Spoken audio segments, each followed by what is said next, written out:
നമസ്കാരം, ഞാൻ ഡോക്ടർ വിദ്യ.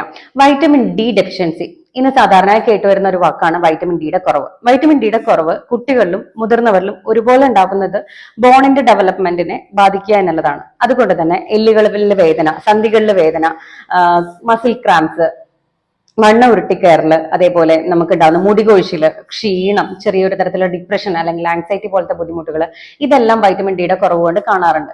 സാധാരണയായി സൂര്യപ്രകാശത്തിൽ നിന്നാണ് നമുക്ക് വൈറ്റമിൻ ഡി ലഭിക്കാറ്. ഇത് കൂടാതെ ഫുഡിൽ കൂടെ എന്ന് പറയുമ്പോൾ നമ്മൾ ബീഫിന്റെ ലിവർ, കടൽ മത്സ്യങ്ങള്, മുട്ടയുടെ മഞ്ഞ, അതേപോലെ മഷ്റൂം, ഇതിൽ നിന്നൊക്കെ നമുക്ക് വൈറ്റമിൻ ഡി ലഭിക്കാറുണ്ട്.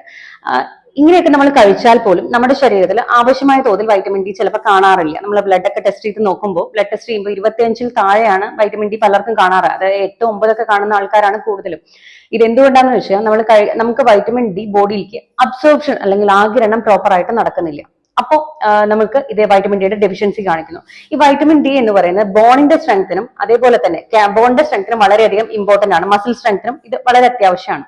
വൈറ്റമിൻ ഡി കുറയുമ്പോൾ കാൽസ്യത്തിന്റെ അബ്സോർപ്ഷൻ കുറയുകയും എല്ലുകൾക്ക് തേയ്മാനം ഉണ്ടാവുകയും ചെയ്യുന്നു. അപ്പൊ അതുകൊണ്ട് നമുക്ക് ബോണിന്റെ ഗ്രോത്ത് പ്രോപ്പർ ആയിരിക്കില്ല. തേയ്മാനം പോലത്തെ കണ്ടീഷൻസ് വളരെ നേരത്തെ വരിക, മുടികൊഴിച്ചിൽ ഉണ്ടാവുക, ഈ പറഞ്ഞ ലക്ഷണങ്ങൾ കൂടാതെ ക്ഷീണം അല്ലെങ്കിൽ വളർച്ച പോലത്തെ ബുദ്ധിമുട്ടുകളും രോഗിക്ക് അനുഭവപ്പെടാറുണ്ട്. ഇങ്ങനെയുള്ളതിൽ നമ്മൾ സപ്ലിമെന്റ് ആയിട്ട് നമുക്ക് വൈറ്റമിൻ ഡി എടുക്കാൻ പറ്റും.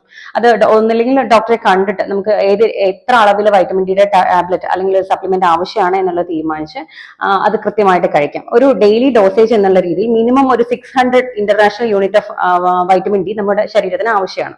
അത് കിട്ടാത്ത പക്ഷം നമുക്ക് ഈ പറഞ്ഞ ഡെഫിഷ്യൻസീസ് ഉണ്ടാവും. അപ്പം അത് ഡോക്ടറെ കണ്ട് നമ്മൾ വൈറ്റമിൻ ഡിയുടെ സപ്ലിമെന്റ്സ് പ്രോപ്പർ ആയിട്ട് എടുക്കേണ്ടതാണ്. അല്ലെങ്കിൽ അസ്ഥികൾക്ക് വേദനയും തേയ്മാനവും ഒക്കെ നേരത്തെ ഏജിൽ വരാനുള്ള ചാൻസ് ഉണ്ട്. Thank you.